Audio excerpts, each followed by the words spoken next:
সুলাইমান আলাইহিসসালামের শাসনামলে আরবের এক প্রান্তে একটি অত্যন্ত শক্তিশালী কিন্তু মূর্তিপূজক জাতি বসবাস করত। তারা কেবল মূর্তি পূজাই করত না, বরং পার্শ্ববর্তী ছোট ছোট জনপদের ওপর অত্যাচার চালাত এবং আল্লাহর একত্ববাদকে উপহাস করত। সুলাইমান আলাইহিসসালাম যখন তার গোয়েন্দা বাহিনীর, যাদের মধ্যে মানুষ ও জিন উভয়ই ছিল, মাধ্যমে এই খবর পেলেন, তখন তিনি সিদ্ধান্ত নিলেন যে এই ফিতনা দমনের জন্য সামরিক শক্তি ব্যবহার করা প্রয়োজন। সুলাইমান আলাইহিসসালাম তার বাহিনীকে যুদ্ধের জন্য প্রস্তুত করার নির্দেশ দিলেন। এটি ছিল পৃথিবীর ইতিহাসের সবচেয়ে অদ্ভুত দৃশ্য।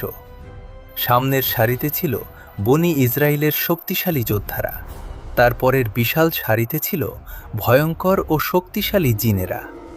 আকাশের ওপর ছায়ার মতো উড়ছিল হাজার হাজার পাখির ঝাঁক, যারা মূলত গোয়েন্দা নজরদারি এবং যুদ্ধের সময় শত্রুর ওপর পাথর নিক্ষেপের জন্য প্রস্তুত ছিল।